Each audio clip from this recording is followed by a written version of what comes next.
और दूसरे जो है वह पृथ्वी के अंदर वो जो गुरुत्वाकर्षण है, ठीक ना, गुरुत्वाकर्षण पृथ्वी की जो शक्ति है अपने अंदर किसी भी चीज को खींचने की, तो उसके अंदर में एक जैसे चुंबक कैसे होता है, ठीक ना, तो चुंबक लोहे को आकर्षित करता है ना, खींचता है अपनी ओर, यही ना चुंबकीय शक्ति है, बोलिए। जी जी अब ये जी जी है गुरुजी। कि अब ये अलग बात है कि चुंबक हल्का रहेगा, लोहा भारी रहेगा तो चुंबक खींचा जाएगा, ठीक है, लोहा हल्का रहेगा, चुंबक भारी रहेगा तो वस्तु खींची चली जाएगी, है ना, ये अलग चीज है, जी गुरुदेव। बात का विषय है, इस पर हम लोग को बात नहीं जाना है। तो जो वो ऊर्जा का स्रोत है कहीं ना कहीं से विकसित होता है, निकलता है, कहीं से जाता है, कहीं से वापस आता है, ठीक है। तो पृथ्वी की जो ध्रुव है, पृथ्वी अपने आप में एक चुंबक है, समझ गए ना, अपने आप में। वैज्ञानिक भी इसको जो है सो मानते हैं कि इसके अंदर में लोहे का पूरा जो है सो क्रस्ट मेंटल कोर होता है ना, तो इसका कोर जो है पूरी तरीके से आयरन से भरा पड़ा है, इसके वजह से इसके अंदर में चुंबकीय शक्ति विकसित हुई है, ठीक है। और जी इसके जो दो पोल हैं, ध्रुव हैं, ठीक ना, उत्तरी ध्रुव और दक्षिणी ध्रुव, ठीक है। तो यह जो है चुंबकीय धाराएं जो विकसित होती हैं ध्रुवों के बीच में, ठीक ना, वह वस्तु को, ऊर्जा को एक स्थान से दूसरे स्थान तक पहुंचाने में मदद करती हैं, ठीक है। जी उत्तरी ध्रुव और दक्षिणी ध्रुव के बीच में यह जो जी जी चुंबकीय धाराएं चलती हैं, ठीक है, यह जो है ऊर्जा का भी एक प्रमुख कारण है, ठीक है। और यही जो है पृथ्वी के भ्रमण, ठीक है, पृथ्वी के अंदर में जो भी जल तत्व विद्यमान है, वायु तत्व विद्यमान है, ठीक है, ये सबको जो है बैलेंस करने का काम भी ये हमारी पृथ्वी करती है। और सूर्य नारायण का इसमें इंपॉर्टेंट अपना रोल रहता है, वो जो ऋतुएं चलती हैं, ठीक ना, ये सब कुछ निर्धारित है, ठीक है। जी जी तो ये जो है वास्तु जो है यहीं से निर्मित होता है, इन सभी चीजों का समावेश करके, ध्रुव, धाराएं, ऊर्जा के स्रोत, भगवान सूर्य नारायण, हवा, ठीक है। और क्योंकि पृथ्वी पर कहीं ना कहीं चीजों का निर्माण हो रहा है, इसलिए यहाँ के प्रकृति के बारे में जानना, उस स्थान की प्रकृति को जानना, ये भी बहुत बड़ा अपना स्थान इसमें वास्तु के निर्माण में या किसी भी चीज के निर्माण में ये निर्देशित किया गया है कि किस प्रकार से हमको निर्माण, शास्त्र में पहले से ही सर्वविदित है, ठीक है।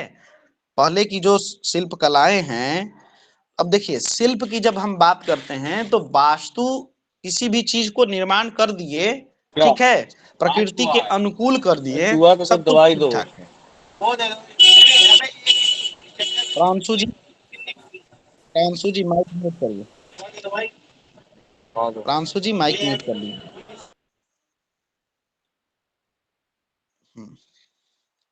तो वास्तु के अनुरूप निर्माण कर देना, प्रकृति के अनुसार निर्माण कर देना ही बहुत बड़ा चीज नहीं है, हम लोग वहां तक पहुंच जाते हैं, वो बहुत अच्छी चीज है। लेकिन किसी भी चीज को, जैसे घर को ही बताइए, घर में सब कुछ वास्तु अनुकूल है, ठीक है, लेकिन उसके अंदर में कारीगरी नहीं है, कलाकारी नहीं है, ठीक है, उसके अंदर में रंगों का यूज अच्छा से नहीं है कि नहीं।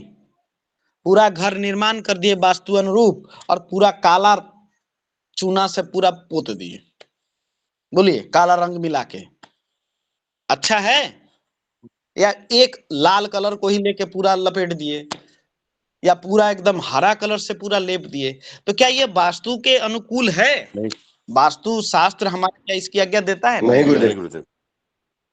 चीजों को सुव्यवस्थित सिर्फ करना ही नहीं, उसके साज सज्जा की भी व्यवस्था की जानी चाहिए। ठीक है। पौराणिक जब मंदिरों में हम प्रवेश करते हैं, जाते हैं, देखते हैं तीर्थ धाम यात्रा इत्यादि पे, तो वहां पर दो चीजें बड़ी ही हमको विचित्र दिखती हैं। विचित्र क्या मतलब, भव्यता उसका जो है सो हमको बयान करता है, दिखलाता है। क्या? एक तो जिस स्थान पे वह निर्माण स्थित है, हमारे भगवान वहां पर गर्भगृह में विराजमान हैं, सब कुछ है वहां पे, ऊर्जा के केंद्र सब कुछ, दीपक इत्यादि सबकी व्यवस्था है, फूल इत्यादि से सब कुछ। लेकिन वो जिस स्थान पर निर्मित है, जिस स्थान पर निर्मित है, वहां पर निर्माण के साथ उसकी बाह्य आकृति जब हम लोग देखते हैं, बाहरी रचना, उसके ऊपर कलाकारी की इत्यादि, तो वो बड़ा ही अच्छा लगता है कि नहीं? इसका प्रत्यक्ष उदाहरण है आपका, प्रत्यक्ष उदाहरण अभी हाल फिलहाल की बात है, केदारनाथ की त्रासदी आप सभी को याद है? जी गुरु जी केदारनाथ का मंदिर जिस प्रकार से अपनी भव्यता के साथ बनाया हुआ है, वास्तु का उसका जो है सो जो समावेश है, ठीक है, उसको यदि हम देखते हैं तो हमको उसकी भव्यता, उस निर्माण की दूरदर्शिता, इन सब कुछ के बारे में पता चलता है। बताइए कि अगर उसके द्वार को ही उलट दिया गया रहता या किसी दूसरे इसमें द्वार को जो है सो बना दिया गया रहता, तो शायद हम यह ऐसा कह सकते हैं कि वह निर्माण शायद टिका नहीं रहे।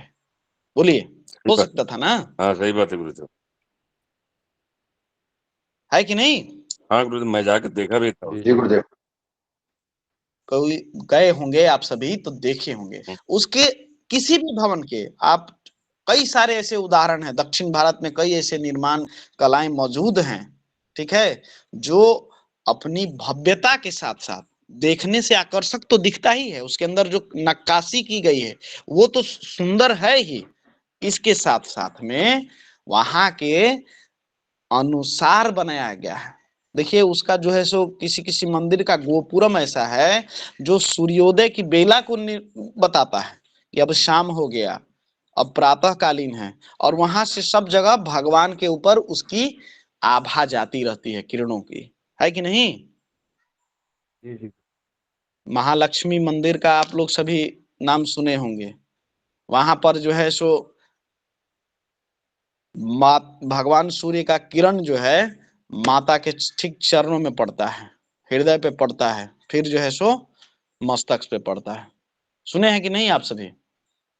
हाँ गुरुदेव, सुने और भगवान, वैसे भी और भी कुछ और भी काफी चीजें बनी हुई हैं इससे भी बढ़िया।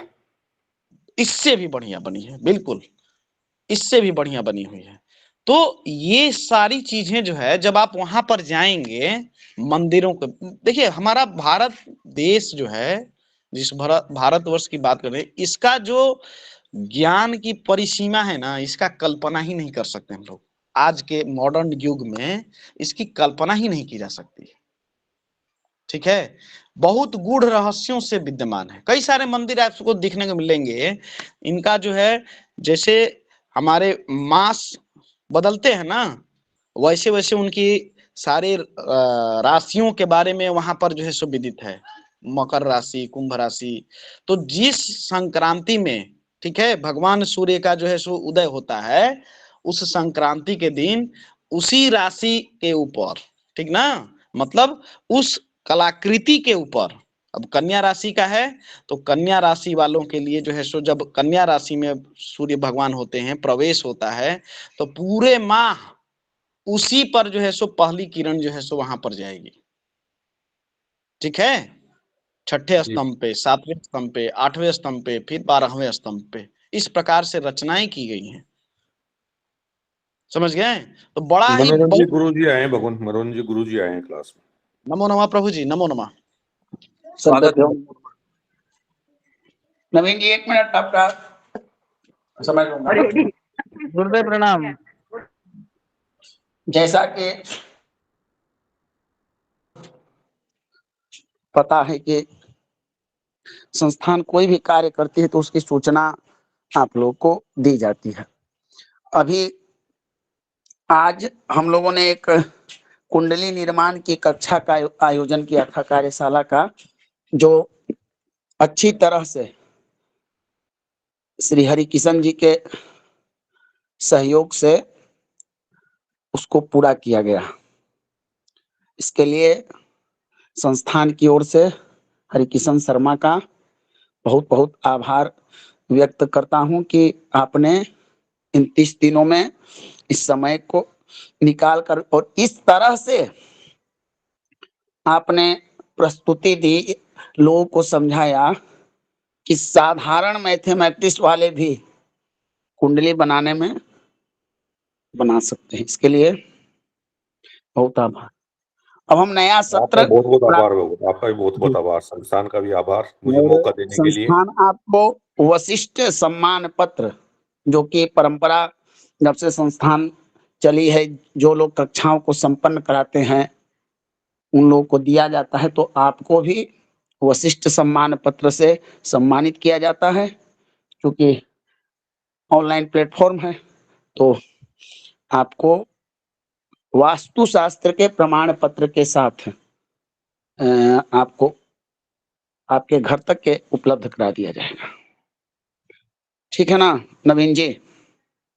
जी प्रभु जी, बहुत बहुत आभार हरिकिशन। ठीक है। दूसरा बात कि मैं सब लोगों से प्रार्थना करता हूँ, ये सार्वजनिक और सामूहिक मंच है, आपकी प्रतिभा से अगर किसी को लाभ हो जाए तो आप प्रयास कर सकते हैं आकर। और अगला सब्जेक्ट वास्तुशास्त्र के बाद हम प्रश्न शास्त्र, प्रश्न ज्योतिष को त्रैमासिक कोर्स के माध्यम से आप लोग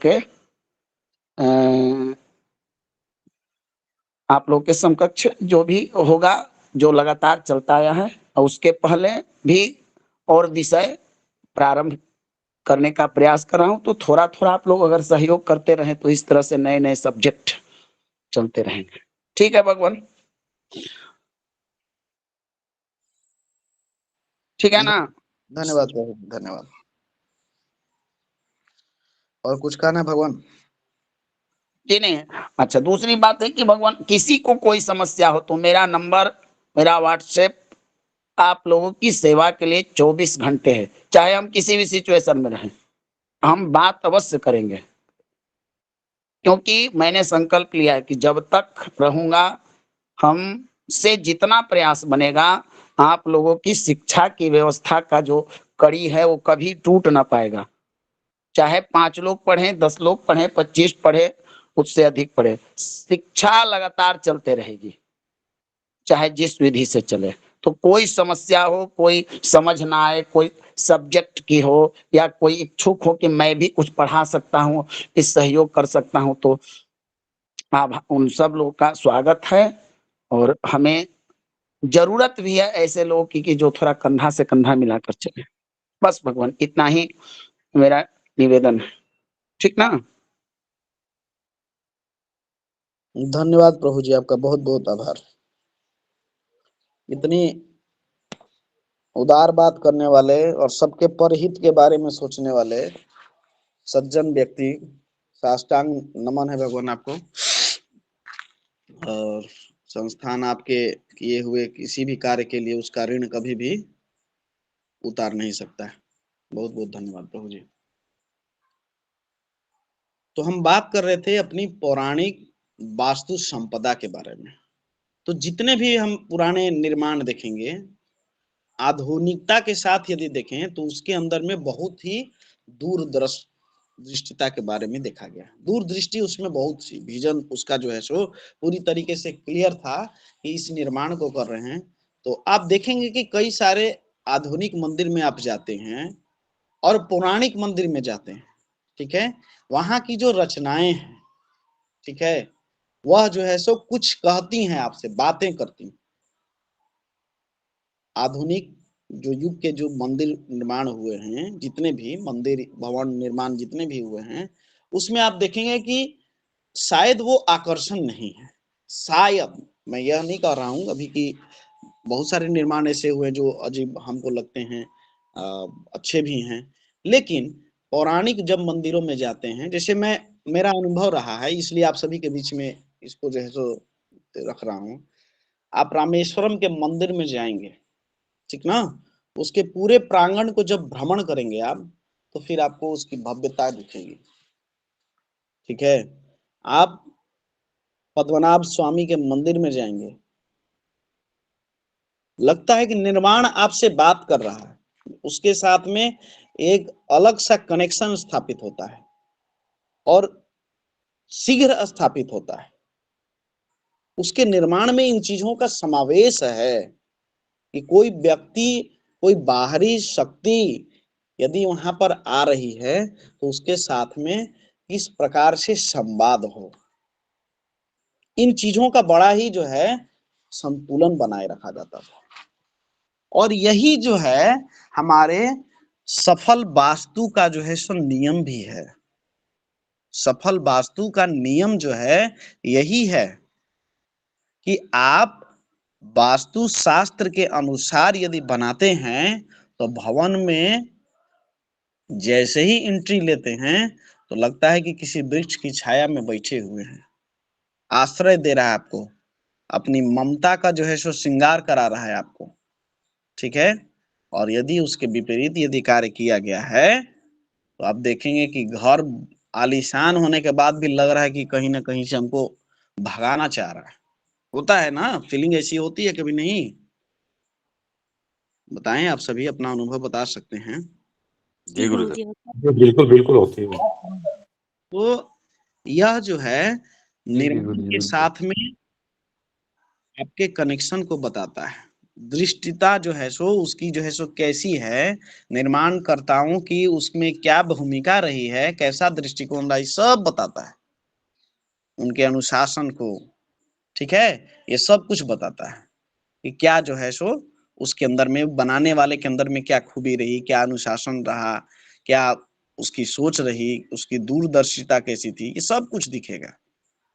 तो कभी आपको यदि मिले ऐसा अवसर तो ऐसे पुराने भवनों में, निर्माण संरचनाओं में अवश्य भ्रमण करना चाहिए। थोड़ा गंभीरता से घूमने तो जाइए, ठीक ना, घूमने तो जाइए, समय बिताइए, लेकिन उसके साथ साथ में कुछ चीजों को नोटिस करने का जो है सो प्रयास करिए, उसकी भव्यता के बारे में सोचिए।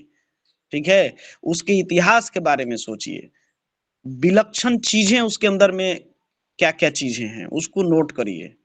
ठीक है, आकर्षण का मुख्य केंद्र क्या है, रहस्य क्या है, उन चीजों को जब जानिएगा तब फिर आप बहुत अच्छे वास्तुविद बन सकते हैं, बहुत अच्छे वास्तुविद बनेंगे आप सभी। ऐसा विश्वास है हम सभी को कि चीजों को जब जान जाएंगे, समझ जाएंगे, तो उसके अंदर में सामंजस्य बिठाना हम सभी को आता है। ऐसा जेनेटिक चीजें हैं हमारे अंदर में, हम जितने भी इस पृथ्वी भारतवर्ष के जितने भी हम लोग हैं, हमारे अंदर में ये जेनेटिक चीजें हैं। जेनेटिक मतलब समझते हैं ना, जीन्स हमारे अंदर, डीएनए है वैसा, इन चीजों को हम नई ऊर्जा भर सकते हैं। ठीक ना, सब कुछ पहले से ही लोडेड है टोटल, सिर्फ हमको आइडेंटिफाई करना है। अब इसका प्रत्यक्ष उदाहरण देखिए, सभी के अंदर में हम सभी जितने भी अपने आप को आचार्य कह रहे हैं, सब कुछ कह रहे हैं, लेकिन वो सारे सिस्टम पहले से ही हमारे अंदर में है, सिर्फ हम लोग जगाने का प्रयास कर रहे हैं। ये संस्था जो है उसको अवेक कर रही है, जगा रही है, आपको जो है सो इस चीज के बारे में आइडेंटिफाई करा रही है। ठीक ना, पहचान करा रही है, सारी चीजें आपके अंदर में पूर्व ही लोडेड है। ठीक है, तो इन सभी चीजों को प्रत्यक्ष उदाहरण देखिए, हरिकिशन शर्मा जी पहले ज्योतिष के बारे में बहुत ज्यादा जानकारी नहीं थी, चीजों को समझने लगे, जानने लगे, उससे पहचान होने लगा, संवाद स्थापित जब करने लगे, प्रैक्टिस करने लगे, अभ्यास करने लगे, तो एक अच्छे कुंडली निर्माणकर्ता के रूप में हम लोगों के बीच में है कि नहीं? बोलिए। जी भगवान। जी गुरुदेव। गुरुदेव है। जी बात है। तो ये आप सभी भी वास्तुविद हैं, आप सभी ज्योतिर्विद हैं, सिर्फ हम लोग आइडेंटिफाई करें और आपको इसके लिए सजग होना है, तैयार होना है। ठीक है, अब बात करते हैं अपने मूल विषय पर। हमने पिंडानयन के बारे में समझ लिया। पिंडानयन के बारे में जब समझ लिया कि पिंड निर्माण होता कैसे, अभी इसमें बहुत सारी चीजें हैं, एक बार फिर इस प्रकरण को हम लोग रिपीट करेंगे, लेकिन उससे पहले जिस स्थान पर निर्माण होना है उसके बारे में जानते हैं, उसको देख के कैसे समझे, ठीक ना, उसको किस प्रकार से उसके साथ में हम संवाद स्थापित करें, भूमि का जो है सो परीक्षण कैसे करें कि कौन सी भूमि किस निर्माण के लिए उपयुक्त है, ठीक है। तो बहुत सारी विधियां शास्त्रों में बताई गई हैं, बहुत विधियां हैं। जो जनरल जो चलता है सामान्य हमारे व्यवहारिक रूप में, तो सबसे पहला परीक्षण, सबसे जो पहला परीक्षण है, किसी भूमि पर जाइए तो भूमि को देख के आपके अंदर में ऊर्जा बने, एनर्जी जो है सो बने, ठीक है, एनर्जी हो। जिस भूमि में आपके बहुत प्रकार के औषधीय वृक्ष लगे हों, लताएं हों, ठीक है, मतलब जैसे श्रृंगार कैसे होता है भूमि का, तो वो भूमि को देखने से ही लग जाता है। ये ऐसा मतलब कि मतलब अपने आप में अच्छा लगने लगता है कि ये भूमि जो है सो ठीक ठाक है रहने के लिए लगल। लेकिन शुद्ध चित्त के साथ में जाइएगा तब, ठीक ना, शुद्ध चित्त के साथ में जब जाइएगा ना, किसी भूखंड को देखिएगा तो भूखंड आपसे कनेक्शन स्थापित करता है, ठीक ना, कनेक्शन स्थापित करता है, कनेक्शन स्थापित के साथ में आपके साथ संवाद करता है, ठीक है। अब बस खाली हमको क्या करना है, उसको पहचान करने का तरीका मालूम होना चाहिए, ठीक है।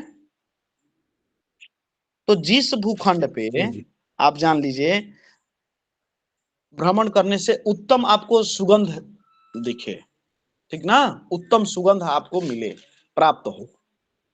अब आजकल तो लोग बॉडी डिओड्रेंट लगा के चलते हैं, तो बाहरी का गंध क्या दिखेगा, है कि नहीं, क्या समझ में आएगा। ऐसे नहीं, इन आदतों से थोड़ा सा दूर होके, इसीलिए बोले कि सात्विक, सात्विक का मतलब क्या है, सात्विक का अर्थ ही वो है, तो मिट्टी की सुगंध ना। हाँ हाँ, मिट्टी की सुगंध, वहां के वातावरण का सुगंध, सब कुछ जो है सो दिखेगा आपको, ठीक है। चाहे जैसा भी वहां का वातावरण हो, वह भूखंड जो है सो आपको बताएगा, उसका जो है सो सुगंध, उसका जो है सो स्पर्श, ठीक है, ये सब कुछ जो है सो आपको दिखाएगा कि किस प्रकार से है। तो जहां पर भी, जिस भी भूमि पर जाइए, उस भूमि पर थोड़ा सा टहलिए, चलिए, ठीक है, उस भूमि पर थोड़ा सा टहलिए, घूमिए उस पर, ठीक है। वहां पर कंकरीली, पथरीली, उबड़ खाबड़ जमीन हो, ठीक है, तो समझ लीजिए कि वहां पर मतलब हमको कष्ट होने वाला है, दुख होने वाला है, ठीक है। किसी कितना भी अच्छे प्रकार से वहां पर वास्तु का निर्माण कर लीजिए, वास्तु शास्त्र के अनुरूप आप यदि निर्माण कर लीजिए, तो भी आपको वहां पर सुख जो है सो अनुभव नहीं होगा। कंकरीली मतलब कैसी पथरीली जमीन बताई आपने? ऐसी जमीन जो कंकड़ पत्थर, ठीक है, उबड़ खाबड़, ठीक है, आप वहां पर चलेंगे तो आपको जो है सो कष्ट होगा, ठीक है। वो मिट्टी आपसे कहेगी कि हम पे मत चलो, हम तुम्हारे लिए अच्छे नहीं हैं, वो बोलेगा, आपको सिर्फ सुनना है। कैसे सुनिएगा, यह आपका जो है अंदर की चीजें जो है सो शुद्ध चित्त रूप से रहिएगा तो तुरंत कनेक्शन समझ में आएगा। अब आप तामसिक वृत्ति से रहिएगा तो थोड़ी समझ में आएगा, नहीं रहेगा। तो इसलिए किसी भूमि को चयन करते वक्त जब वहां पर आपको चलने का जो है सो अवसर मिले, उसको स्पर्श कर, हाथ से छूने को मिले, ठीक है, तो आप स्पर्श करिएगा तो आपको वो मिट्टी कहेगा कि हम जो है आपके अनुरूप नहीं है। तो पहले तो है कि स्पर्श, आपके सेंस ऑर्गन्स वहां पर उसके साथ में कनेक्शन बना रहे हैं, वो कह रहे हैं कि कैसे है, ठीक है। तो ककड़ीली पथरीली हो, उबड़ खाबड़ हो बहुत ज्यादा, ठीक है, चलने मात्र से लगे कि अब पैर दुख जाएगा, कष्ट हो गया, ठीक है, कुछ ना कुछ आपको वहां से संकेत मिल जाएंगे, ठीक है। जिस जमीन को छूने मात्र से आपको अनुभव मिले, आनंदित मिले। मूड भी होता है ना, एक जमीन को देखने पे मूड खराब हो जाता है, ठीक है, एक जमीन को देखने से मूड अच्छा हो जाता है, क्या बात है, हैं? उसको दोबारा देखने बार की बार इच्छा होती है, उसको बार देखने बार। की इच्छा होती है, बार बार दर्पण के सामने यदि आप सज धज के चलिएगा तो बार बार दर्पण निहारने का जो है सो मिलेगा कि नहीं? बोलिए, थोड़ा सा फिर से देख ले, मेरा बाल तो सेट साट ठीक ठाक नहीं है, मेरा बाल खराब तो नहीं होता है ना। अब ये भले ही दूसरी चीज है, लेकिन वहां पर जब जिस भूखंड पर आप जाइएगा, वह भूखंड जो है सो आपको कहेगा कि नहीं, आप आइए ना, आपके स्वागत के लिए हम सज्ज हैं, तैयार हैं।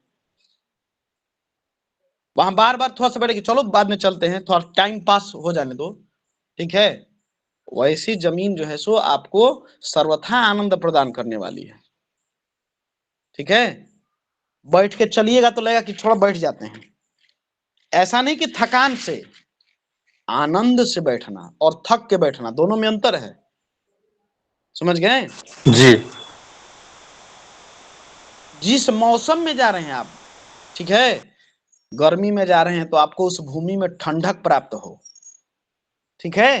कभी औचक निरीक्षण के लिए किसी ऋतु में चल गए, गर्मी में चले गए, उस भूमि को छूने से आपको ठंड लगे, ठीक है। शीत ऋतु में गए हैं, उस जमीन को जो है सो स्पर्श करने से आपको ऊष्मा मिले, ऊर्जा मिले, ठीक है, गर्माहट मिले।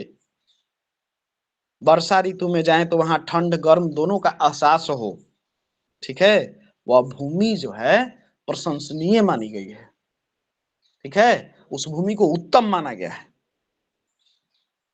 ठीक है। ऐसी भूमि पर थोड़ी बहुत चूक भी हो जाती है, ठीक ना, वास्तु निर्माण में अगर थोड़ा बहुत त्रुटि हो जाए तो भी आपको आनंद देने वाली होती है, ठीक है। और जो कंकरीली पथरीली चलने मात्र के बाद में कहा कि चलो भाई यहाँ से जितना जल्दी है उतना जल्दी हट जाओ, ऐसी जमीन पर यदि वास्तु अनुसार भी निर्माण कर लेते हैं तो भी आपको सुख नहीं प्राप्त होगा, ठीक है। जी गुरुदेव। तो ये तो हो गया कि उसको स्पर्श करने से, ठीक है, स्पर्श करने से, उसको देखने से, देखने से क्या क्या चीजें दिखेंगी? पहला तो उसका मिट्टी का रंग दिखेगा, है कि नहीं? बोलिए। जी गुरुदेव। तो उसमें जो है हमारे शास्त्र विदों में 4 वर्णों की व्यवस्था की गई है, ठीक है, ब्राह्मण वर्ण, क्षत्रिय वर्ण, शूद्र वर्ण, वैश्य वर्ण, सबसे अंतिम है शूद्र वर्ण, सबसे लास्ट कैटेगरी रखा गया है।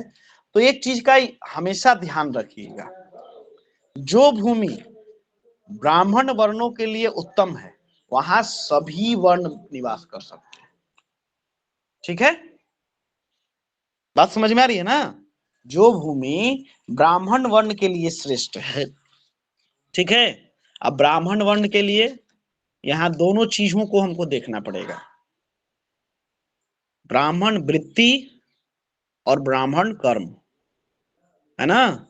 गीता में कहा गया ना, चातुर्वर्णा में सृष्टिम गुण कर्म विशेषता, जी बोलिए, इसका भी ध्यान रखना है, ठीक है। जाति भी देखनी है और उसका कर्म भी देखना है, ठीक है। अब इस पर ज्यादा नहीं, रिकॉर्डिंग चल रहा है, इस पर बहुत ज्यादा हम बात नहीं करेंगे, इस पर कभी आप जो है सो ऐसे बात कर लेंगे, लेकिन इतना हम बता दे रहे हैं, यहाँ पर गुण और कर्म दोनों को देखना है, ठीक है। जी भगवान। अध्ययन अध्यापन के क्षेत्र से कोई है, उसी पर उसकी आजीविका चल रही है, ठीक है, और कोई उसके अंदर में नहीं है, सात्विक वृत्ति वाला जो भी व्यक्ति है वो सब टॉप वर्ण में आता है, यानी कि ब्राह्मण वर्ण में, ठीक है। जी राज काम करने वाला, ठीक है, और क्षत्रियोचित कर्म करने वाला जो भी व्यक्ति है, ठीक है, वह सब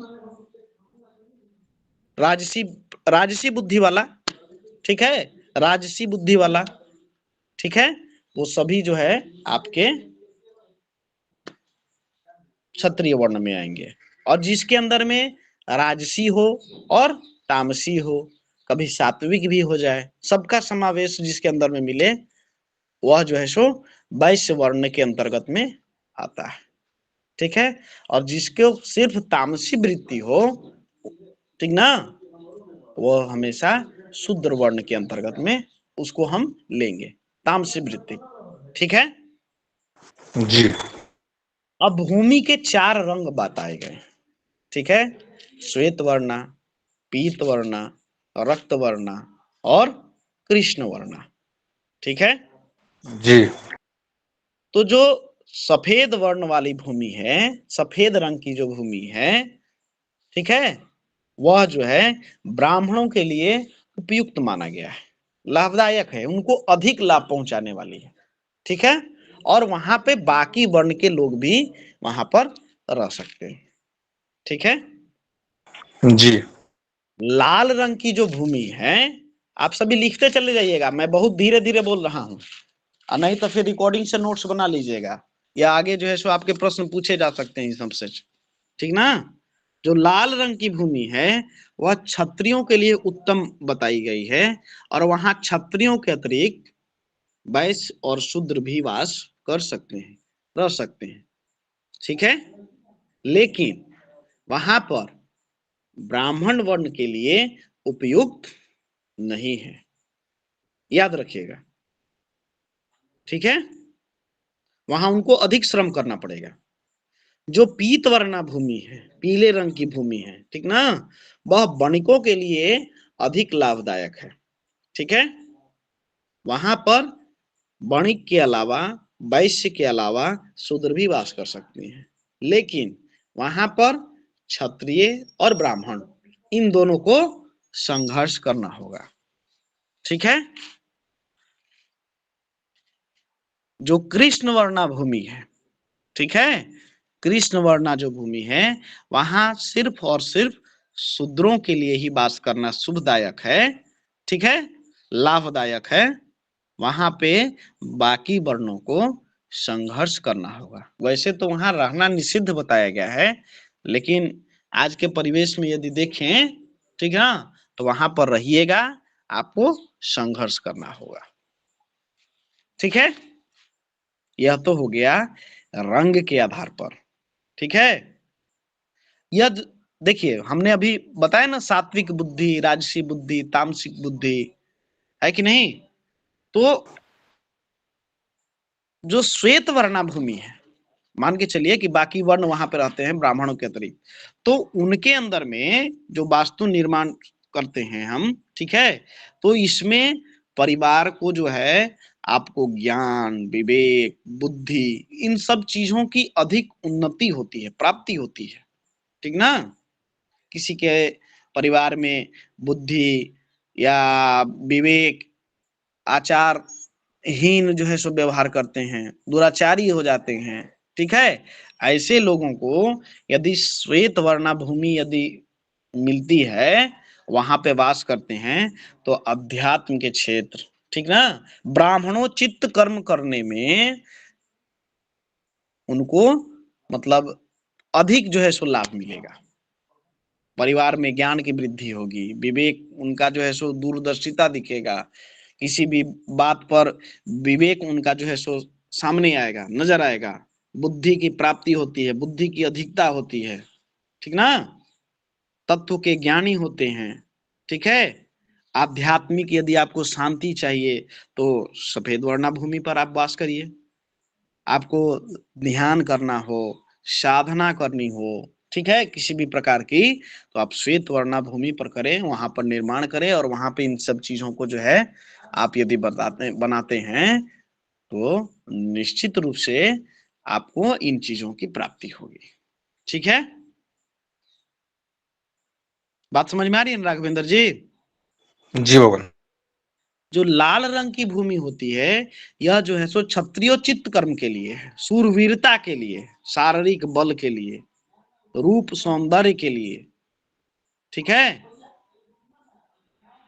यहाँ राजकीय भवन मतलब शासकीय, आजकल तो राजा की व्यवस्था है नहीं ना, तो प्रशासन इत्यादि के लिए, सरकार के लिए, ठीक है, यदि भूमि का वहां पर निर्माण होता है, तो यह जो है वहां के लोगों में शूरवीरता, काम करने के प्रति जज्बा, कर्तव्यनिष्ठता, ठीक है, शारीरिक बल, उत्साह, ठीक है, रूप, सौंदर्य, ठीक है,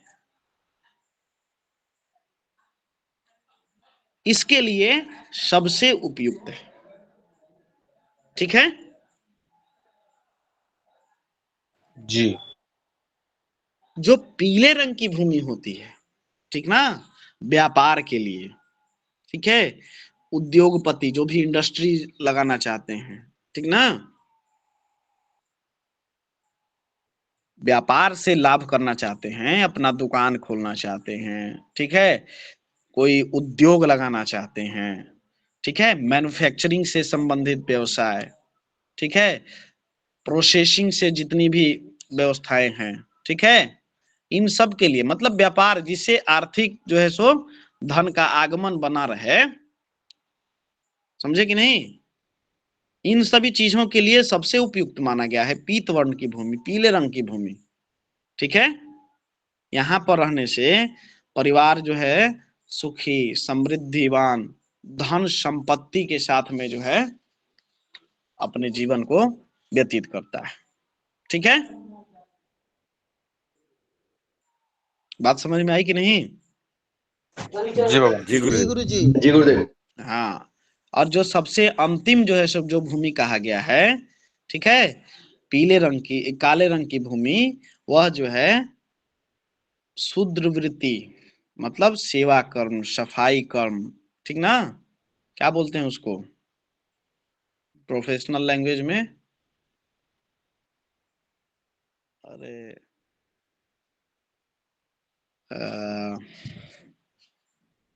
क्लीनिंग स्टाफ वगैरह सबको क्या बोलते हैं?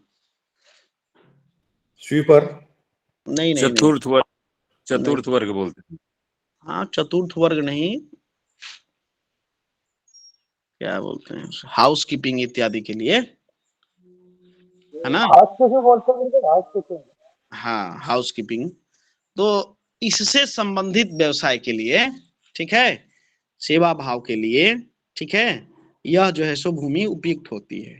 ठीक है, यहाँ पर यदि क्या बोलते हैं झुग्गी बस्ती इत्यादि का निर्माण करना हो, ठीक है, तो जैसे सरकार चयन करती है ना, तो मान के चलिए कि किसी एडमिनिस्ट्रेटिव लेवल पर आप हैं, ठीक है, और आपके एरिया में, आपके कमांड में यदि ऐसी भूमि है, तो वहां पे वैसे हाउस कीपिंग, मल्टीटास्किंग जितने भी है ना, उनको जो है सो आप सौंप सकते हैं। ठीक है, बात समझ में आई कि नहीं, क्या कहना चाह रहे हैं? आया समझ में? जी गुरुदेव भाई। जी आगे बोलो सर। साफ सफाई के कर्म से सम्मिलित जितने भी व्यवसाय, ठीक है, जितने भी लोग हैं, जितने भी जुड़े हुए लोग हैं, ठीक है, उनके लिए, ठीक ना, पहले जो है सो हमारे वर्ण में जो है साफ सफाई की जो व्यवस्था थी वह किनको अर्पित थी? शूद्रों के लिए ही अर्पित थी, बोलिए। जी गुरुदेव।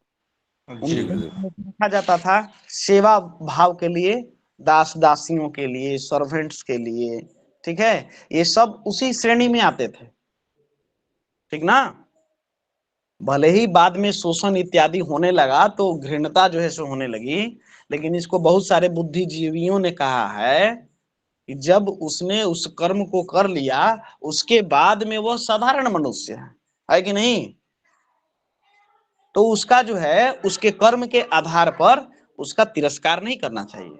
वो साफ सफाई के कर्म से संलिप्त है तो उससे हम बोलेंगे नहीं, बात नहीं करेंगे, समाज में उलाहना करेंगे, ये ठीक नहीं है। ठीक है, हाइजीन का मतलब बनाए रखिए, मतलब क्या हाइजीन, मतलब क्या, स्वास्थ्य का, ठीक ना, सैनिटरी पर्पस इत्यादि जो भी है, ठीक है, उसका जो है सो प्रॉपर व्यवस्था रखिए, लेकिन इसका मतलब यह नहीं है कि उससे घृणा करिए। ठीक है, उसी चीज के लिए, उसी हाइजीन को मेंटेन करने के लिए धीरे धीरे लोगों के अंदर में घृणा उत्पन्न हो गई कि यह घृणित काम करने वाला है, चलो भाई दूर रहो। ठीक है, लेकिन जब उसने साफ सफाई अपने मतलब समाज की, देखिए जैसे जैसे आधुनिकता आई वैसे वैसे जनसंख्या की वृद्धि हुई, है कि नहीं।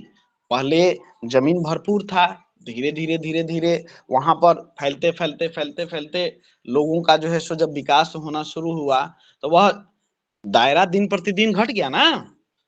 बोलिए, तो अब तो साथ में ही जी रहना पड़ता है समाज के अंदर में। तो अब आप घृणा करके कहाँ जाएंगे, है कि नहीं। पहले तो था कि लोग बसा देते थे, चलो 1 ग्राम शूद्रों के लिए अर्पित है, 1 ग्राम वैश्यों के लिए अर्पित है, एक गांव में सिर्फ ब्राह्मण वर्ग के रहेंगे। लेकिन अब यह परंपरा चल सकती है, संवैधानिक तौर पे भी नहीं है और ह्यूमन के नेचर के अनुसार भी नहीं है, पॉसिबल है आज के डेट में। नहीं है गुरुदेव, नहीं।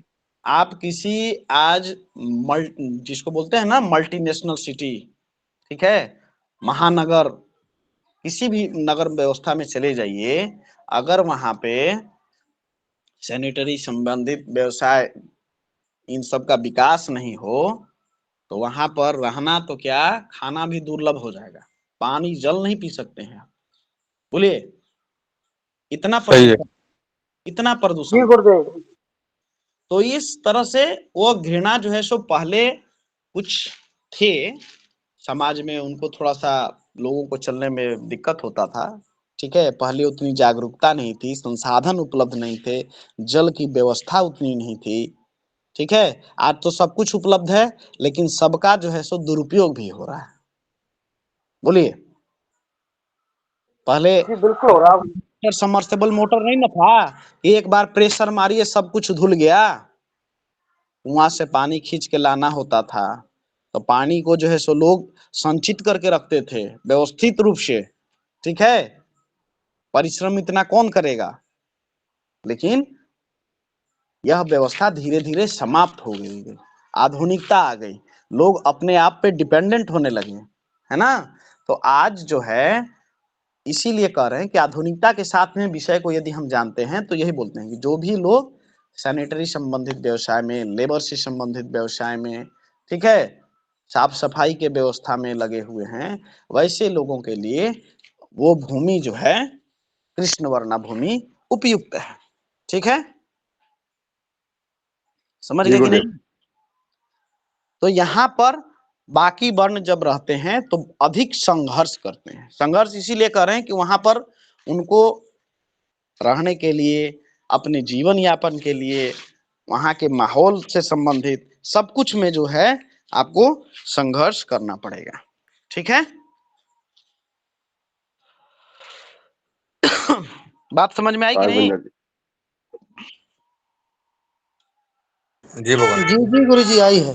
तो आज हम लोगों ने भूमि के स्पर्श के बारे में जाना कि भूमि हमारे साथ किस प्रकार से, जब भूमि से हमारा कांटेक्ट होता है तो किस प्रकार से भूमि हमको संपर्क करती है कि हम तुम्हारे लिए उपयुक्त हैं। दूसरा, उसके वर्ण जो हैं, उसके रंग जो हैं, वह बताते हैं कि किस वर्ण के लिए वह भूमि उपयुक्त है, ठीक है।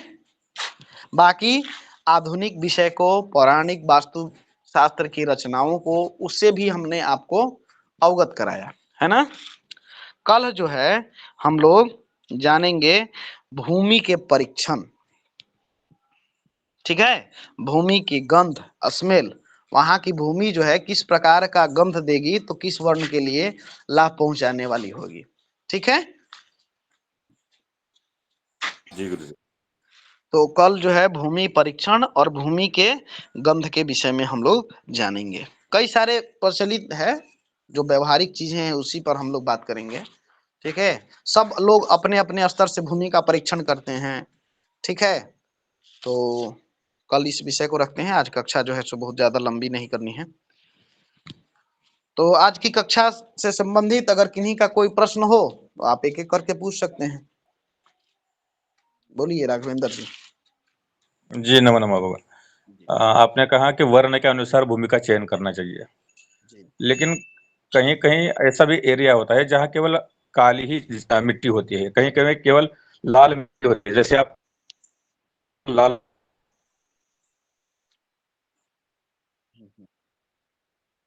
मिट्टी मिलेगी आपको, अभी मैं जहाँ बॉर्डर पे हूँ महाराष्ट्र, काली मिट्टी मिलेगी आपको। तो फिर वैसे तो भगवान, वैसे स्थान पे मैंने कैसे क्या कहा, चयन संभव है? वैसे वर्णों के आधार पर, रंग के आधार पर जो जिस वृत्ति से लगे हुए हैं उनके लिए अधिक संघर्ष करना होगा, यह भी तो बताया। तो बताइए, आप उस स्थान पर रह रहे हैं, आप अधिक संघर्ष कर रहे हैं कि कम संघर्ष कर रहे हैं, बोलिए। जीवन ही संघर्ष ही है। हाँ, ये तो बात अलग है कि जीवन भर जब तक जिंदा है तब तक संघर्ष है, न रहने पर या फिर चले जाने पर कौन सा संघर्ष है। तो फिर ये आपके बात कथनानुसार अब जैसे कर्नाटक में कोई ब्राह्मण नहीं होना चाहिए क्योंकि वहां पे लाल मिट्टी है सब तरफ, नहीं तो नहीं, ये संभव ऐसा नहीं, कैसे है? नहीं बता रहे हैं। अभी तो सिर्फ एक, यह जो है एक स्केल है ना नापने के लिए, हमने एक वर्ण के आधार पर देखा, ठीक है। उसके बाद में उस वर्ण के बाद में गंध पर बात करेंगे, ठीक है। उसके हमने यह भी तो बताया, क्या कर्नाटक की भूमि में चलने पर हमको अच्छा नहीं लगता है चलने पर? वहां पे तो बहुत सारे रमणीय जो है सो आपके तीर्थ हैं। पूरी जी जो है सो पौराणिक वास्तुकला के जितने भी मंदिर इत्यादि निर्माण हुए हैं, भवन निर्माण हुए हैं, वह सब जो है सो एक से एक कीर्तिमान स्थापित किए हुए हैं, बोलिए। जी जी सब अध्यात्म के केंद्र भी हैं। तो सिर्फ वर्ण ही जो है सो, वर्ण के आधार पर ही मान लेना कि यह भूमि उनके लिए उपयुक्त है, हमको तो नहीं लगता कि हमने ऐसा कुछ कहा है। क्या राघवेंद्र, देवेंद्र जी, ऐसी भूमि जो है अधिक संघर्ष करने पर विकसित करेगी, ठीक है। तो वहां के जितने भी हमारे स्केल हैं, उस भूमि के परीक्षण के लिए, उपयोगिता के लिए, उसके रूप, रंग, गंध, स्वाद, स्पर्श, आकार, ये सब और भी चीजें हैं ना, इन सबका समावेश करके तो देखेंगे, बोलिए। जी, उसमें से एक फैक्टर है। ये एक जो है सो स्केल है, एक फैक्टर है, एक जो है सो हम चीज को यहाँ पर देख लिए, एक मापक यंत्र है। और भी मापक यंत्रों को लगाएंगे यहाँ पर। जैसे अभी पिंडानेन हमने बनाया था, आपने देखा था, तो हमने जो है सो क्या कहा, पहला पांचवा वर्ग जो है सो, मतलब अपने से पांचवा वर्ग जो है शत्रुता वाला होता है, जी ठीक जी है, पर बात नहीं करना चाहिए। लेकिन जो उसके मित्र वाले हैं, उसमें जब पिंडानियन बनाए तो बहुत सारे नेगेटिव पॉइंट्स निकल के आए कि नहीं। तो सिर्फ यही जी मान लेना कि ये वर्ग जो है, कांकड़ी वाला वर्ग ही जो है सो हमारे लिए ठीक ठाक है बास करने के लिए, ऐसा नहीं ना है, और भी स्केल है ना उसके। जी जी लाभ और हानि का भी हमने निर्णय किया, वहां पर कितना लाभ कितनी हानि होगी। तो अधिक हानि जहां पर हो रही है, वहां पर भी जो है सो उसकी दशा हमको शुभ मिल रही है, बोलिए। जी अधिक जहां पर गृहेश को ऋण हो रहा है, उसके लिए उसके बाकी चीजों को देखें तो वहां पे शुभता प्राप्त हुई। तो सिर्फ एक एक फैक्टर को नहीं देखेंगे, सबका कॉम्बिनेशन देखेंगे कि बाकी और जो पैमाने हैं वह उसको क्या जो है सो डिस्क्राइब करते हैं, क्या परिभाषित करते हैं। यह एक पैमाना है, ठीक है। जी जी गंध जो है एक पैमाना हो सकता है, स्वाद जो है एक पैमाना हो सकता है, रंग जो है एक पैमाना हो सकता है, ठीक है। लेकिन प्रथम दृष्टिया जो है इसी को श्रेष्ठ मान लेना, यह मूर्खता होगी, ठीक है। जी बाबा, ठीक। चलिए बताइए देवेंद्र जी, संतुष्ट हैं भगवान राग तो जी और जी कुछ शेष रह गया? चलिए देवेंद्र जी बताएं। गुरुदेव, जैसे कि आपने बताया कि उसकी उत्तम गंध होनी चाहिए है, कंकड़ उबड़ खाबड़ ना हो, तो ये हम भूमि को खोदने के पश्चात क्या कुछ पैरामीटर है भाई 10 फुट खोदना है, 5 फुट खोदना है, उसके बाद देखना है या ऐसे देखना है नॉर्मल? ऐसे ही नॉर्मल यह देखने की परंपरा है। बाकी खोदने वाली परंपरा जो है सो अभी और है, वो परीक्षण में हम जब चलेंगे तब। स्वाद के लिए भी है, अगर उसके लिए भी कुछ पैमाना है, ठीक है। वो भी जो है जी सो देखेंगे। उसके लिए भी कहा गया कि भूमि के स्वाद के लिए 3-4 अंगुल जो है सो खोदने के पश्चात जो भूमि हमको प्राप्त हो रही है, 3-4 अंगुल, 3-4 अंगुल खोदने के पश्चात जो भूमि हमको प्राप्त हो रही है, उसके गंध पर हम लोग बात करते हैं, कल बताएंगे इस पर, ठीक जी है। गुरुदेव। हाँ, और कुछ शेष रह गया आपका देवेंद्र जी? नहीं जी गुरुदेव। चलिए मूलचंद जी बताएं भगवान। मूलचंद जी। हाँ गुरु जी, मेरे को लगता है कि जैसे आपने बताया उसके आधार पे, ये जो इतना नदियों के किनारे जो विद्यालय बना है, शिक्षा देने का जो गुरुकुल वगैरह जो बनता था, मंदिर वगैरह बनता था, तो मैं जहां तक मेरा अनुभव कि नदियों के किनारे के जो मिट्टी है ये सफेद कलर की ज्यादा ऐसा होता है।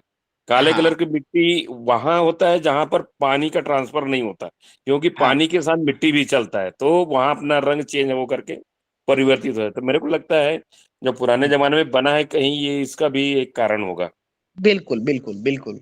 देखिए नदी हमारे तीर्थ माने गए हैं ना, जी गुरुदेव। नदी जो है सो तीर्थ माने गए हैं।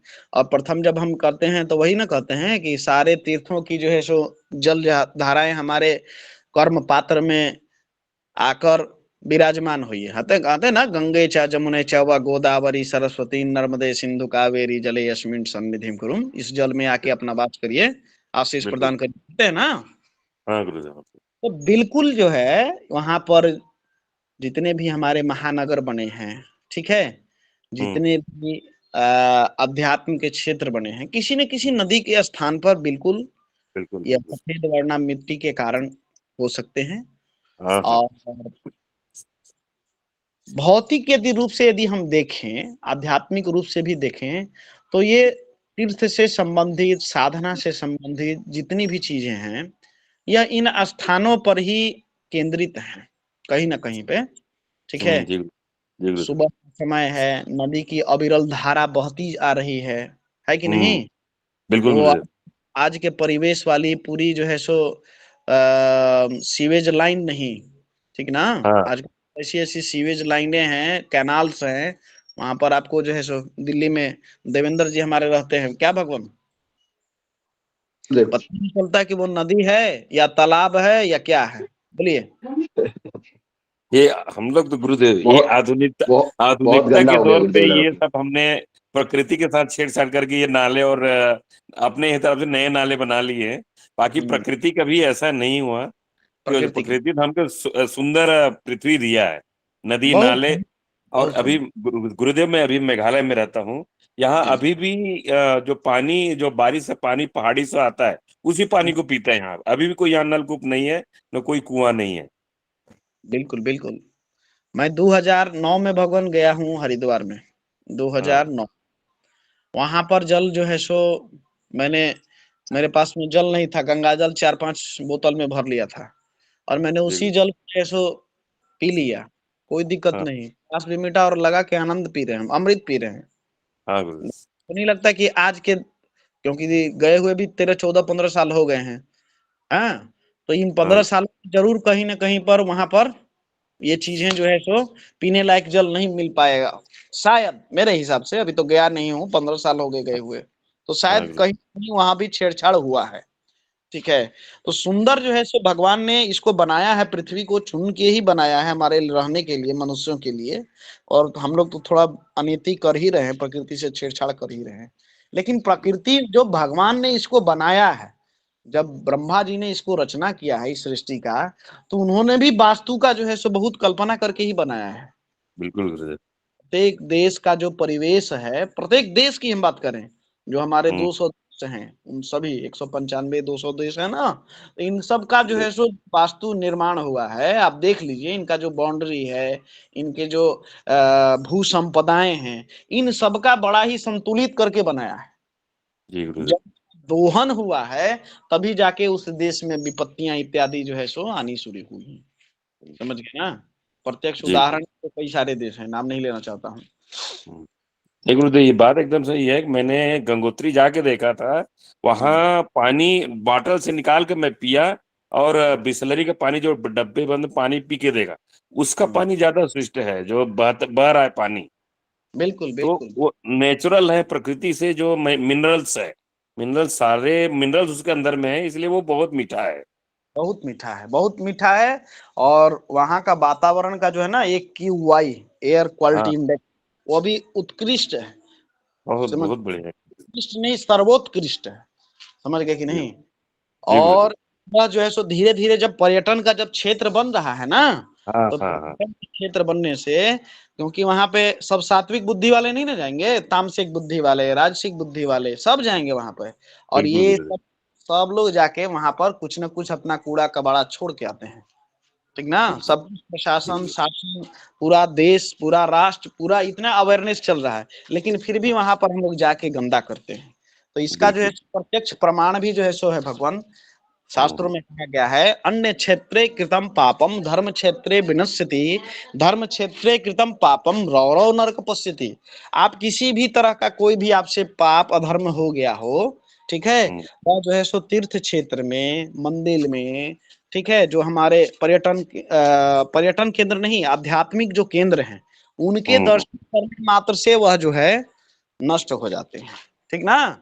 और वहां पर जाके यदि आप इस प्रकार के कर्म करते हैं, मतलब अधार्मिक कर्म, प्रकृति से उल्टा, व्यवहारिक रूप से उल्टा, या किसी भी प्रकार से धार्मिक रूप से यदि उल्टा करते हैं, तो फिर वहां के पाप की क्षमता नहीं होती उसका। तो फिर आपको जो नरक में सबसे घृणित नरक बोला गया है, रौरव नरक, है ना, उसकी जी यातना आपको भुगतनी ही पड़ेगी।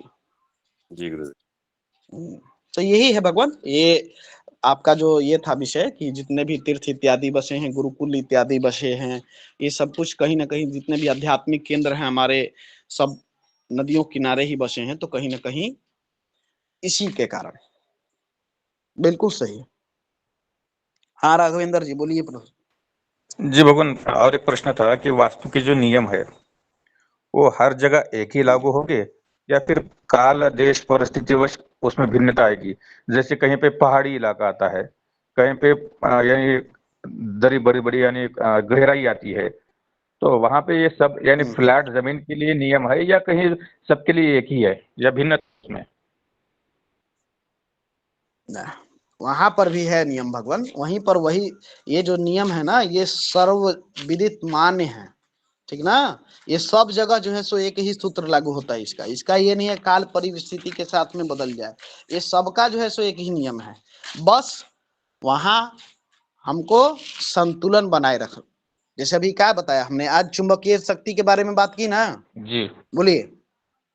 जी गुरुदेव चुंबकीय शक्ति में पहाड़ी क्षेत्र में जाएंगे तो वहां पर चुंबकीय शक्ति होगी ना, बोलिए। जी बिल्कुल अवश्य होगी। तो उसके बीच में यदि संतुलन नहीं बनाएंगे तो मकानों गिर जाएगा, आप भी गिर जाइएगा, बोलिए। आप पहाड़ पे कैसे चढ़ पाते हैं? उसी संतुलन को बना के, पृथ्वी खींचती है, आप ऊपर चले जा रहे हैं, संतुलन बनाए हुए तब न टिके रहते हैं, चढ़ जाते हैं पहाड़ पे। नहीं संतुलन रहे तब क्या करिएगा? क्या वहां पर जाते जाते झुकते हैं कि नहीं, थोड़ा सा धीरे धीरे जी चढ़ते जी जी चढ़ते?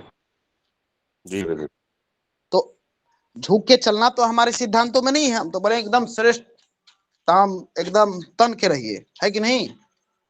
लेकिन वहां पर क्या किया आपने, अपने चीज को वहां पर उलट दिया, झुक के चलने की जगह, मतलब तन के चलने की जगह, जानते हैं कि तन के चलेंगे तो हवा का एक झोंका आएगा सीधे बाहर, है ना। तो वहां पर थोड़ा सा झुक गए, तो आपने अपने आप को वहां पे एडजस्ट किया, क्या प्रकृति ने एडजस्ट किया?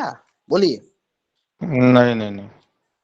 हम ही को हाँ, तो अपने आप को, हमारे वास्तु को वहां के अनुकूल जो है हम संतुलन बनाएंगे, सारी चीजें वही रहेंगी, ठीक ना। संतुलन हम कितना बनाते हैं, यही तो वास्तु है। हम आज भी प्लेन भूखंड पे भी बनाते हैं, लेकिन इसके साथ में संतुलन नहीं बनाते हैं, तो कई घर हमको वीरान लगते हैं और कई घर आनंदित, हमको आनंद देने वाले होते हैं, है कि नहीं। जी जी गुरुदेव तो जमीन पर तो संतुलन बना ही नहीं रहे भगवान, पहाड़ पे चले हैं हम लोग संतुलन बनाने के लिए, बोलिए, है कि नहीं। ठीक है वो ठीक है। यही ना कहा जाता है, जी बिच्छू का मंत्र मालूम जी नहीं, सांप के बिल में हाथ डाल रहे हैं हम लोग, हैं। तो जिस परिस्थिति को हम लोग देख सकते हैं, उस परिस्थिति को एक बार हमको अच्छे से समझना अवश्य है। विवेक सबके अंदर में होता है, सिर्फ हम लोग अवेकन करते हैं। चलिए, और किन्हीं का कोई प्रश्न रह गया हो शेष? साक्षी जी आज प्रश्न नहीं की, नीता जी आज प्रश्न नहीं किए हैं। हाँ हरि किशन शर्मा जी बोलिए भगवान। प्रश्न कुछ नहीं भगवान, मैं ये पूछा था कल जो हमने पिंडानयन किया था वो दोबारा करेंगे गणित वाला या कल पूरा हो गया? ये आगे बताएंगे, इसमें गणित के भी और भी विषय हैं, ठीक ना। हमने अच्छा, बोला ना ठीक कि है, 35 पॉइंट हैं, इन 35 पॉइंट्स को हमको जानना है और इन्हीं 35 पॉइंट्स के आधार पर जिस मकान के लिए हम पिंडानयन इत्यादि कर रहे हैं वह हमको बताएगा कि शुभ है या अशुभ है वहां पे रहना। जिसमें से आपको हमने अभी सिर्फ कितने पॉइंट बताए, 6 7 8 पॉइंट बताए ना, जी जी जी, हाँ। 8 या 10 पॉइंट ऐसे ही बताए हैं कुछ। पिंडानयन को मिला के 7 या 8 हुए हैं बस। हाँ तो 8, हाँ तो पिंडानयन को लेके 8 या 9 पॉइंट जो भी हैं। अभी आगे और भी पॉइंट्स हैं, इसको हम लोग आगे डिस्कस करेंगे। पहले भूखंड को समझ लेते हैं हम लोग, भूखंड ठीक है। वास्तु पुरुष इत्यादि को समझ लें, फिर हम लोग इस पर चलते हैं। चलिए तो कक्षा को समापन करते हैं हम लोग। जी भगवान। जी गुरुदेव। पोस्ट कक्षा को मीटिंग को एंड फॉर ऑल कर देंगे। ओम पूर्णमिदं पूर्णात् पूर्णमुदच्यते पूर्णस्य पूर्णमादाय पूर्णमेवावशिष्यते। ओम शांति शांति शांति। सर्वेभ्यो नमो नमः। सभी को यथायोग अभिवादन, सभी को शुभ रात्रि। धन्यवाद आप सभी का। शुभ रात्रि गुरुदेव। धन्यवाद गुरु जी, सभी को नमो नमः। नमो नमः। शुभ रात्रि।